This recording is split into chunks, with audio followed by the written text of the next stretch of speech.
এবং সাহস আমাদের সাংবাদিক ইউনিয়নের মধ্যে আমার মনে হয় যে রুহুল আমিন গাজীর মধ্যে এরকম দৃঢ়চেতা সাহসী মানুষ আগের জামানায় দু একজনকে দেখেছি, কিন্তু এই পর্বে রুহুল আমিন গাজীর চাইতে সাহসী মানুষ আমি আসলে দেখিনি। আমরা সাংবাদিকতার ইতিহাস যখন লিখবো, আমরা যখন সাংবাদিকদের শৌর্য বীর্য নিয়ে কথা বলবো, তাদের অহংকার নিয়ে কথা বলবো, তখন নিশ্চয়ই রুহুল আমিন গাজীর নামটা উজ্জ্বল ভাবে সেখানে প্রতিভাত হবে। অনেক স্মৃতি, অনেক কথা। আমাদের যে ট্র্যাডিশনাল সাংবাদিক লিডারশিপ, আমাদের সাংবাদিকদের মধ্যে দুটো ব্যাপার আছে। একটা হলো যারা একেবারে লেখালেখি এবং তার নিজস্ব পিট এগুলো নিয়ে ব্যস্ত থাকে, আরেকটা হলো যারা সাংবাদিকদের নেতৃত্ব দেয়। এই নেতৃত্ব দেওয়ার যে আমাদের ট্র্যাডিশনাল ইতিহাস, সেই আদিকাল থেকে শুরু যদি করে দেখে কেজি মোস্তফা ছিলেন, নির্মল সেন ছিলেন, কামাল লোহানী ছিলেন, আনোয়ার জাহিদ ভাই ছিলেন, আহমেদ হুমায়ুন নাম এখানে উচ্চারিত, জাহিদুর রহমান মিলন, রিয়াজ ভাই, গিয়াস ভাই, এই যে ট্র্যাডিশনাল যে লাইন একেবারে আপনার সেই পাকিস্তান আমল থেকে শুরু করে এই ট্র্যাডিশনাল লাইনের একেবারে শেষ প্রান্তের শেষ প্রতিনিধি ছিলেন রুহুল আমিন গাজী। আমাদের সাংবাদিক নেতৃত্ব দেওয়ার যে ইতিহাস, সেই ইতিহাসের শেষ ব্যক্তি ছিলেন রুহুল আমিন গাজী। রুহুল আমিন গাজীর ব্যাপারে এখন আমরা বলতেই পারি যে আমাদের যে ইউনিয়ন আজকে প্রায় কিছু কিছু ক্ষেত্রে অকার্যকর হয়ে গেছে।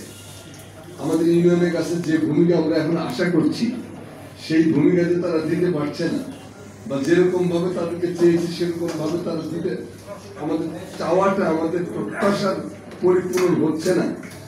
এটার কারণ কি? এটার কারণ হলো লিডারশিপের অভাব। যে লিডারশিপ রুহুল আমিন গাজী দিয়েছেন, রুহুল আমিন গাজী ছিলেন আমাদের ঐক্যের প্রতীক। তাকে কেন্দ্র করে আমরা আবর্তিত হয়েছি, ভালো মন্দ মিশিয়ে মানুষ। কিন্তু রুহুল আমিন গাজী ছিলেন আমাদের সাংবাদিক ইউনিয়নের দুই পক্ষেরই, ফ্যাসিবাদের পক্ষে যে সাংবাদিকরা ছিলেন তাদের একটা বিরাট অংশ রুহুল আমিন গাজীকে সম্মান করতেন, এটা ঠিক। আবার আমরা যারা লড়াই করতাম তাদের তো তিনি নেতাই ছিলেন। তো এরকম একটা ব্যক্তিকে কেন্দ্র করে আমার মনে হয় না আর আমাদের গড়ে ওঠার আর কোন সুযোগ এখন আছে। আর এটা হলো যে ট্রেড ইউনিয়ন। ট্রেড ইউনিয়ন আমি এখানে হলফ করে বলতে পারি যে ট্রেড ইউনিয়ন বোঝার যে দক্ষতা, ক্ষমতা, রুহুল আমিন গাজীর মতো আমার জীবদ্দশায় আমি কাউকে দেখিনি। জানতেন ইউনিয়ন কাকে বলে, ট্রেড ইউনিয়ন কাকে বলে। এবং রুহুল আমিন গাজী হিসেবে নেতৃত্বে যতদিনই আমরা ছিলাম, আমাদের ইউনিয়নের কোনো অসাংবাদিক কখনো সদস্য হতে পারেনি, নেভার। তিনি এ ব্যাপারে কঠোর থাকতেন, বলে অসাংবাদিকদেরকে প্রশ্রয় দিলে, ভুয়া সাংবাদিকদের প্রশ্রয় দিলে ইউনিয়নের ইজ্জত নষ্ট হবে, তিনি হতে দিতে চাইতেন না। বঙ্গভবনে যাচ্ছি আমরা, তখন পার্বত্য শান্তি চুক্তি করতেছে সন্তুল আলমা, এই ঘাতক সন্তুল আলমার সঙ্গে যখন শেখ হাসিনার সরকার শান্তি চুক্তি করতে যাচ্ছে, এর প্রতিবাদে আমরা নাগরিক, বিশিষ্ট নাগরিকদের মিছিল নিয়ে বঙ্গভবনের দিকে যাচ্ছি। সেই মিছিলে ব্যারিস্টার মইনুল হোসেন ছিলেন, সেই মিছিলে বিচারপতি আব্দুর রউফ ছিলেন, সেই মিছিলে ঢাকা বিশ্ববিদ্যালয়ের এক্স ভাইস চ্যান্সেলর মনিরুজ্জামান মিয়া ছিলেন, এমাজউদ্দিন সাহেব ছিলেন, আরো অনেকে ছিলেন, রিয়াজ ভাই, গিয়াস ভাই ছিলেন, আমরা সবাই ছিলাম।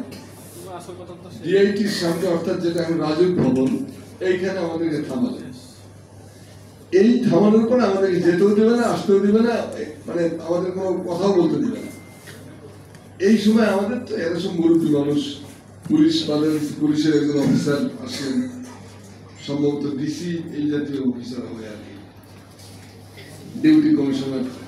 তো তিনি এসে বলতেছেন যে আপনারা মুরব্বী মানুষ, আমরা কিন্তু মানে কোনো খারাপ আচরণ করতে চাই না, তবে যদি জোরাজোরি করেন বা এদিকে আসার চেষ্টা করেন আমরা কিন্তু হাত তুলতে বাধ্য হবে, অর্থাৎ লাঠিচার্জের হুমকি দেখাচ্ছে।